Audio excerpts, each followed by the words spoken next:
दोस्तों इस वीडियो में हम डिस्कस करने वाले हैं निफ्टी बैंक निफ्टी कल 16 दिसंबर यानी कि सोमवार को किस साइड मोमेंटम कर सकते हैं, कौन से लेवल पे अपॉर्चुनिटी बन सकती है, उसके पीछे का लॉजिक क्या है। साथ में ऑप्शन चेन एनालिसिस भी करेंगे ताकि कल के लिए मार्केट के क्रूशियल लेवल हमको पता लग जाए। तो दोस्तों वीडियो को एंड तक देखिएगा ताकि काफी कुछ आपको नया सीखने को मिले। चलिए दोस्तों शुरू करते हैं। बैंक निफ्टी का मैंने चार्ट ओपन किया है, 15 मिनट का टाइम फ्रेम है जो कि इंट्राडे के लिए बेस्ट होता है। लास्ट ट्रेडिंग सेशन में यानी कि शुक्रवार को भाई मार्केट ने क्या गजब ही मोमेंटम दिया, मतलब क्या ही मोमेंटम था भाई। वी शेप रिकवरी, बिल्कुल वी शेप रिकवरी थी। और उससे भी गजब की बात पता है क्या, हमने इस वी शेप रिकवरी को बिल्कुल यहां से कैप्चर किया, यानी कि जो मैंने पेपर ट्रेड किया था कॉल साइड का वो यहां से कैप्चर किया था। जहां से मुड़ना शुरू हुई ना इसके 15 मिनट के बाद ही मैंने कैप्चर कर लिया था। और इस पूरे मोमेंटम में पता नहीं भाई कितने पॉइंट्स मिले, क्योंकि वो पेपर ट्रेड होता है, रियल का प्रॉफिट लॉस तो होता नहीं है। लेकिन अच्छा हमारा जो कॉल साइड जाने का पेपर ट्रेड में प्लानिंग थी वो अच्छी थी। और इतना बड़ा मूव आएगा भाई ये मैंने नहीं प्रेडिक्ट किया था। मैं यहां तक सोच रहा था कि 52,900 या फिर ये 53,000, क्योंकि 29 वाले अगर आप सेटअप का भी उपयोग करते हो तो इसका रिटेस्ट लेवल यहीं पे था। तो यहां तक का जो स्ट्रेटेजी के अनुसार जो मोमेंटम था यहां तक का मैं सोच रहा था। और जो जो डेटा मैंने अपडेट किया था वो भी मैं आपको दिखाऊंगा, कौन सी स्टडी थी वो भी दिखाऊंगा। पहले ये डिस्कस कर लेते हैं, ये जो रिकवरी आई है क्या ये कंटिन्यू रहेगी। देखिए भाई कंटिन्यू रहे या ना रहे, लेकिन कल के लिए तो नेगेटिव नहीं बन सकते हैं इंट्राडे में। अगर कोई अच्छा सा प्राइस एक्शन बन गया तो बेशक, वरना तो बहुत मुश्किल है भाई। हाँ, एक बहुत सारे लोग मुझे पूछ रहे थे कि सर उस स्टडी का लॉजिक बता। देखिए मैं सीधा सिंपल आपको एक लॉजिक बताता हूँ। मार्केट लगातार 7 कैंडल से रेड कैंडल, लगातार 7 कैंडल मार्केट में लाल रंग की बनी।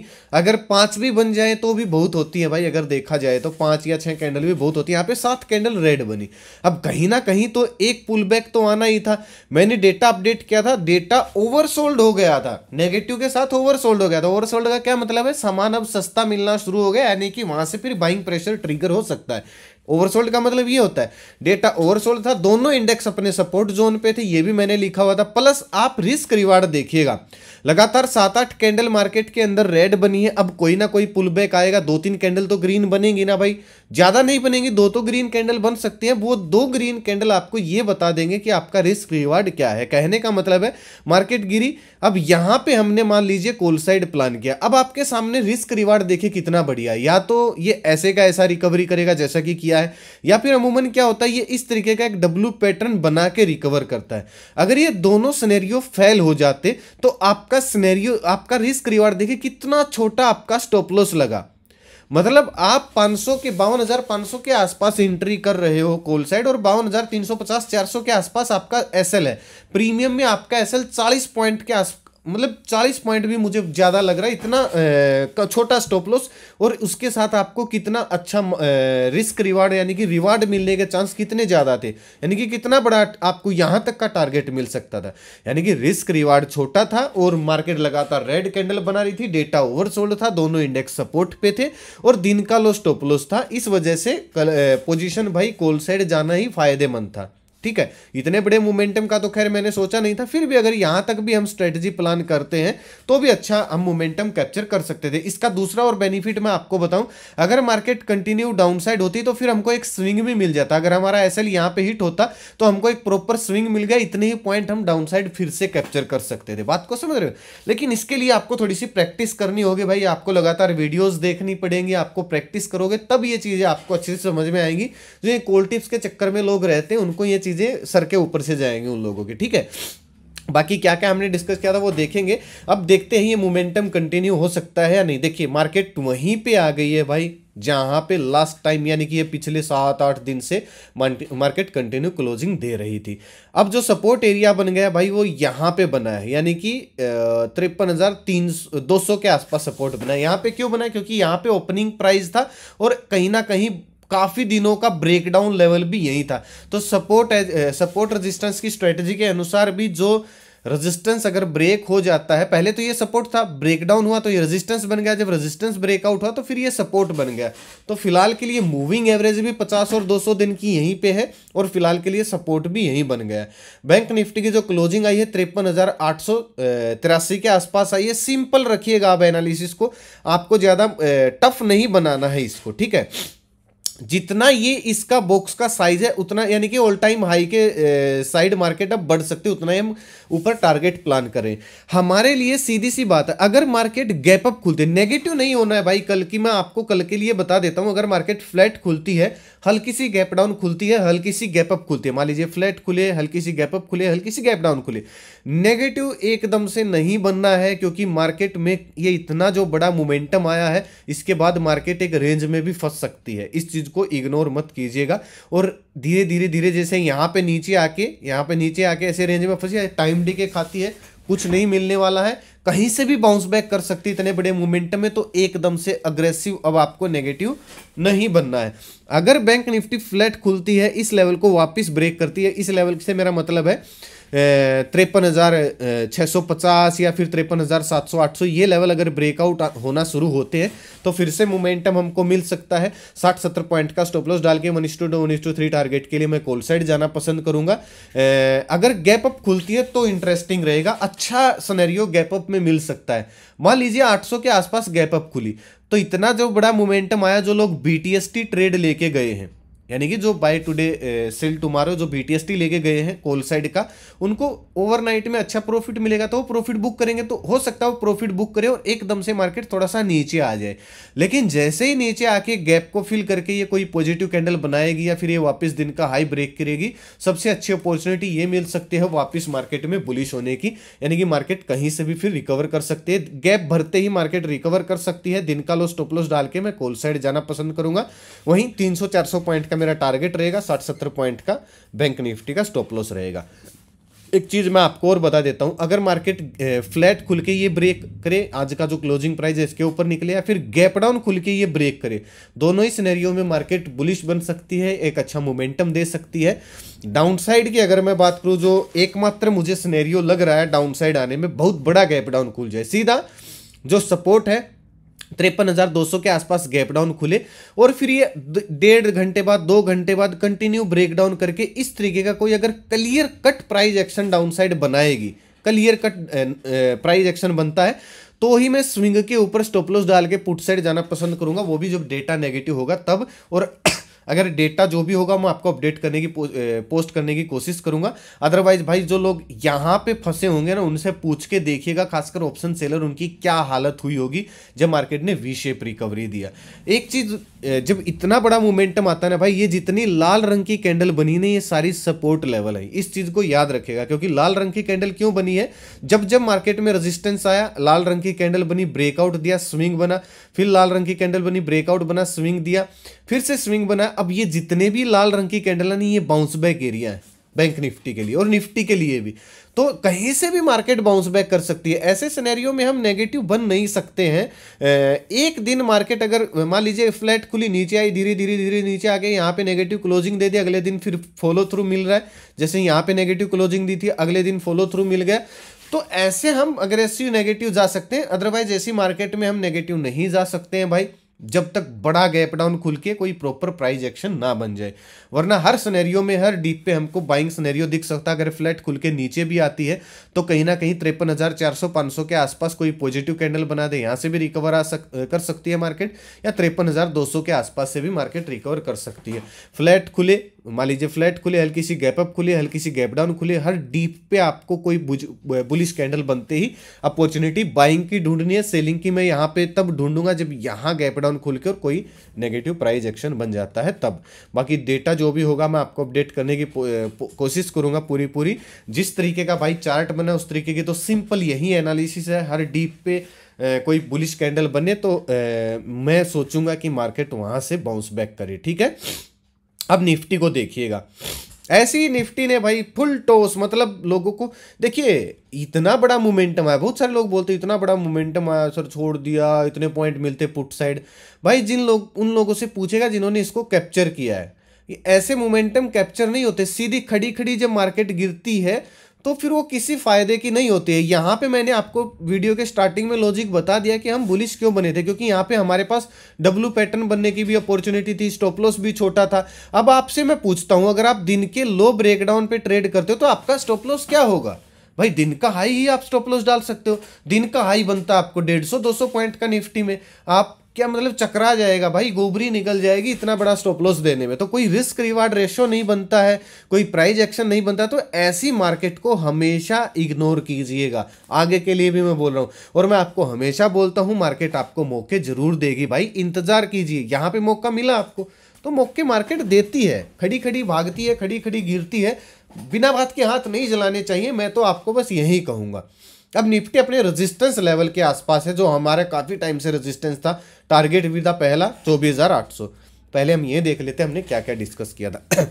ये देखिएगा, निफ्टी का डेटा ओवरसोल्ड था, बैंक निफ्टी का डेटा नेगेटिव था। हालांकि निफ्टी, और ये 10:30 बजे की बात है भाई, 11 बजे के आसपास मार्केट अपने सपोर्ट पे पहुंच चुकी थी, तभी मैंने बोला था दोनों इंडेक्स का डेटा नेगेटिव है। हालांकि निफ्टी का डेटा ओवरसोल्ड हो गया और दोनों इंडेक्स अपने सपोर्ट पर पहुंचने वाले हैं। अगर कोई बुलिश कैंडल या डब्ल्यू पैटर्न बने तो रिकवरी का प्लान करे, वरना मार्केट को इग्नोर करे, क्योंकि ऐसे खड़ी खड़ी गिरावट में काम करना बहुत ज़्यादा खतरनाक होता है। अब ये बात भाई आपको मैंने 10:30 बजे बोल दी थी, और 10:30 बजे मार्केट अगर मैं आपको दिखाऊं गिर ही रही थी। ये कैंडल है 10:30 बजे गिर ही रही थी, मार्केट यहाँ तक आ गई थी। उसी टाइम मैंने ये बोला था कि भाई या तो डब्लू पैटर्न बनने का इंतजार करें, या फिर देखिए इस टाइप की बुलिश कैंडल बनने का इंतजार करें और रिकवरी ही प्लान करें, क्योंकि ऐसी खड़ी खड़ी मार्केट में आपको आपके साथ दिक्कत हो सकती है। फिर यहाँ पे मैंने पेपर ट्रेड किया कॉल साइड का, और ये 680 से पता नहीं 1200-1300 कितना हाई गया। अपडेट भी की थी मैंने, कितनी की थी, 1200 तक की थी। हालांकि मैं ये ज़्यादा अपडेट करता नहीं, क्योंकि ये भाई कोई कॉल टिप्स नहीं है, तो हमारा व्यू होता है खाली। सारी चीज़ें मैं यहाँ पे अपडेट कर रहा था। फिर मैंने बोला था 2 बजे के आसपास दोनों इंडेक्स का डेटा ओवरसोल्ड से पॉजिटिव होने तक का सफर केवल 2 घंटे। एफआईज बाइंग करके गए हैं, डीआई सेलिंग करके गए हैं, नेट में बाइंग आई है 1603 करोड़ की। तो भाई देखो टिक पाती है नहीं टिक पाती है मार्केट। आप इस चैनल को भी दोस्तों ज्वाइन कर सकते हो, वीडियो के डिस्क्रिप्शन में आपको लिंक मिल जाएगा ओरिजिनल चैनल का, नहीं तो मैं कमेंट में पिन कर दूंगा, बस उसी से ज्वाइन करें, क्योंकि अगर आप सर्च करोगे तो आपके साथ फ्रॉड हो सकता है, क्योंकि इस लोगों से, इस नाम से बहुत सारे फ्रॉड चैनल बने हुए हैं जो पता नहीं क्या क्या बेच रहे हैं भाई मेरे नाम से। उनके सब्सक्राइबर आपको हमसे ज्यादा दिख सकते हैं, लेकिन वो फेक सब्सक्राइबर हैं, बोट सब्सक्राइबर। बस मेरी बात सुनिएगा भाई, ना मेरा कोई पेड ग्रुप है, ना मेरा कोई व्हाट्सएप ग्रुप है, ना मेरा कोई इन्वेस्टमेंट प्लान है, ना मैं कॉल टिप्स एडवाइस देता हूँ। प्लीज मेरे नाम से भाई किसी को क्रिप्टो करेंसी वगैरह इन चीजों के लिए पैसे ना दें, आपके साथ फ्रॉड हो जाएगा। लिंक से ही ज्वाइन करें, 100% फ्री ग्रुप है, और कोई कॉल टिप्स का ग्रुप नहीं है। यहाँ पे मैं अब डेटा वगैरह पर्सनल चीजें, मैं अपनी जो मेरा पर्सनल व्यू हो वो शेयर करता रहता हूँ, ठीक है। तो आप जाके ज्वाइन कर सकते हो, सिंपल है। कोई कॉल टिप्स के लिए मत आना भाई, क्योंकि कॉल टिप्स आपको वहाँ पे नहीं मिलते हैं। जो अगर कुछ स्टडी भी पोस्ट होती है वो खाली पेपर ट्रेड के लिए होती है, ठीक है। चलिए निफ्टी को देखते हैं। सेम स्ट्रेटजी दोस्तों निफ्टी में लागू रहेगी, तो इसमें भी ज्यादा कुछ मत्था पच्ची करने की जरूरत है नहीं।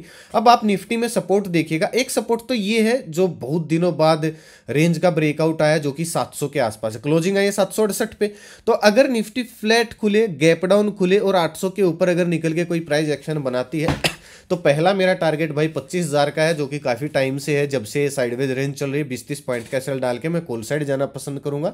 अगर निफ्टी गैप अप भी खुल जाती है तो इंतजार कीजिएगा, 1-2 कैंडल लाल रंग की बन सकती है, गैप बढ़ सकता है, फिर कहीं ना कहीं ये डब्ल्यू पैटर्न बना के या फिर पॉजिटिव कैंडल बना के यहाँ से मार्केट वापस अगर रिकवरी करती है, तो दिन का लो स्टॉप लॉस डाल के रिस्क रिवार्ड छोटा हो जाएगा, और 25,000 या फिर 24,900 पहला टारगेट के लिए मैं कॉल साइड जाना पसंद करूंगा।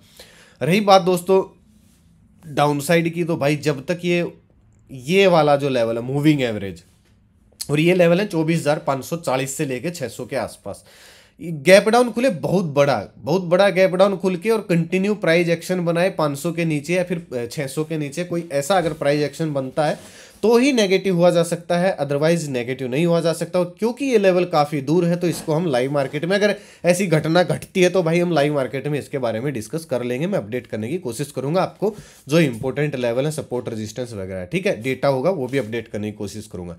अदरवाइज मार्केट फ्लैट खुले, गैप डाउन खुले, ये लेवल ब्रेकआउट आता है तो मोमेंटम कर सकती है। अगर फ्लैट खुल के नीचे आना शुरू होती है, मान लीजिए फ्लैट खुली नीचे आई, तो कहीं ना कहीं 640 के आसपास, 700 सॉरी 1 मिनट रुकिएगा, मैं एग्जैक्ट लेवल आपको देख लेता हूँ। एग्जैक्ट लेवल है 700 पहला है भाई, 700 पहला लेवल है। तो मान लीजिए फ्लैट खुल के हल्की सी गैप अप खुल के मार्केट धीरे धीरे नीचे आती है, तो 700 के आसपास डब्ल्यू पैटर्न बने या फिर 600 के आसपास डब्ल्यू पैटर्न बने, दोनों ही सिनेरियो में मार्केट में बाय ऑन द डीप हो सकता है, मार्केट में रिकवरी आ सकती है। ऐसा मेरा पर्सनल व्यू है भाई, क्योंकि फिलहाल के लिए ये स्ट्रॉन्ग सपोर्ट बन गए हैं इतना बड़ा मोमेंटम आने के बाद। तो दोनों ही सिनेरियो में चाहे यहाँ पे डब्ल्यू पैटर्न बने या फिर कोई पॉजिटिव कैंडल बने, जरूरी नहीं है कि डब्ल्यू पैटर्न बनेगा, देखिए इस तरीके का कोई स्विंग मिल जाए, मान लीजिए यहाँ पे आई, इस तरीके का कोई स्विंग मिल जाए या फिर यहाँ पे कोई बुलिश कैंडल मिल जाए, तो दिन का स्टॉप लॉस डाल के मैं रिकवरी प्लान करना पसंद करूंगा निफ्टी में, रादर देन नेगेटिव बनने के, क्योंकि नेगेटिव बनने के लिए तो भाई बहुत मुश्किल लग रहा है मुझे। एक दिन की नेगेटिव क्लोजिंग चाहिए, उसके बाद ही प्लानिंग हो सकती है, क्योंकि आप एक दिन के टाइम फ्रेम में भी देख सकते हो। मैंने आपको कुछ दिन पहले एक हेड एंड शोल्डर पैटर्न बताया था, in reverse head and shoulder pattern ये वाला, और ये वाली दोस्तों इसकी नेक लाइन थी, ये वाली नेक लाइन थी, उसका तकरीबन रीटेस्ट भी हो गया है। और अगर ये ब्रेकआउट होता है तो यहाँ पे काफ़ी समय से मार्केट रेंज में रही थी, इतनी बड़ी गिरावट के बाद तो एक अच्छा मोमेंटम हमको देखने को मिल सकता है। तो फिलहाल के लिए नेगेटिव सिनेरियो तो नहीं दिख रहा है, बाकी भाई मार्केट सुप्रीम है, कुछ भी हो सकता है। ऑप्शन चैन की अगर मैं बात करूँ निफ्टी की तो नई एक्सपायरी शुरू होगी तो इसमें कुछ खास मिलेगा। हाँ, ओपन इंटरेस्ट है भाई। रेजिस्टेंस आपको 25,000 पे दिखेगा, 2,71,000 मंदड़िए बैठे हैं, थोड़ा सा आपको 24,900 पे भी दिखेगा। फिलहाल के लिए 800 का लेवल है, 1,82,000 मंदी वाले हैं, 1,08,000 तेजी वाले हैं। अगर इसके ऊपर निकलते तो ये लोग पोजीशन काटेंगे और मार्केट में मोमेंटम हो सकता है। सपोर्ट आपको दिखेगा 24,700। भाई एक बात बताऊं, 24,700 पे भी मंदड़िए बैठे हैं, 147 इंदामनी बैठे हैं। देखो इनको मरना है क्या भाई, ठीक है। 1,68,000 तेजी वाले बैठे हैं, तो यहाँ पे तो ये थोड़े से तेजी वाले ज़्यादा हैं, लेकिन ये इंदामनी बैठे हैं भाई, इनको इग्नोर नहीं कर सकते। तो 700 का लेवल इंपॉर्टेंट लेवल है, बाउंस बैक लेवल है, और ब्रेकआउट लेवल है 800 का लेवल। तो 700 के नीचे अगर निकलती है मार्केट तो फिर ये लोग थोड़ा सा पैनिक होंगे, तो फिर मार्केट थोड़ा सा 100-150 पॉइंट करेक्ट कर सकते हैं, लेकिन मैं इसमें नहीं घुसूंगा, क्योंकि भाई चार्ट में ऐसा कुछ सिनेरियो नहीं दिख रहा है। फिलहाल के लिए आपको पहला रेजिस्टेंस 800, दूसरा रेजिस्टेंस आपको 900 दिख रहा है, सपोर्ट आपको 700 और 600 दिख रहा है। बाकी डेटा 10:30 बजे के बाद देखना, उससे पहले देखना नहीं है, वरना आपके साथ ट्रैप हो जाएगा, क्योंकि पोजीशन सेटल होती है। बैंक निफ्टी में भी वॉल्यूम आना शुरू हो गई है। 53,500 सपोर्ट एरिया है, बाउंस बैक एरिया है। हालांकि मंदी वाले ज़्यादा बैठे हैं, लेकिन ये भाग भी रहे हैं भाई यहाँ से। माइनस देखिए कितनी पोजीशन हुई है, 90,000 के आसपास यहाँ पे तेजी वालों का ओपन इंटरेस्ट है, तो 500 का लेवल यहाँ पे बाउंस बैक एरिया 53,000। रेजिस्टेंस आपको पहला 54,000 पे दिखेगा, उसके बाद आपको कोई रेजिस्टेंस नहीं दिख रहा है। तो मार्केट अगर मोमेंटम करती है तो थोड़ा सा होल्ड कर सकती है 54,000 के आसपास, उसके बाद मार्केट अच्छा मोमेंटम दिखा सकती है। सपोर्ट आपको 53,000 पे दिख रहा है दूसरे वाला, इसके अलावा कोई सपोर्ट भी नहीं दिख रहा है बीच में, क्योंकि इंटरेस्ट नहीं ले रहे हैं ना भाई बैंक निफ्टी में लोग। बाकी जो भी डेटा होगा मैं आपको अपडेट करने की कोशिश करूंगा। दोस्तों आज का वीडियो यहीं तक था, आशा करता हूं कि आपको वीडियो पसंद आएगा, तो लाइक और शेयर जरूर कीजिएगा, ताकि जरूरतमंद लोगों तक आसानी से पहुंच जाए। अपना कीमती समय निकाल वीडियो देखने बहुत बहुत धन्यवाद। भगवान करे आपका दिन शुभ रहे। मिलते हैं कल एक नई वीडियो के साथ, तब तक के लिए बाय बाय। जय माता दी, जय हिंद।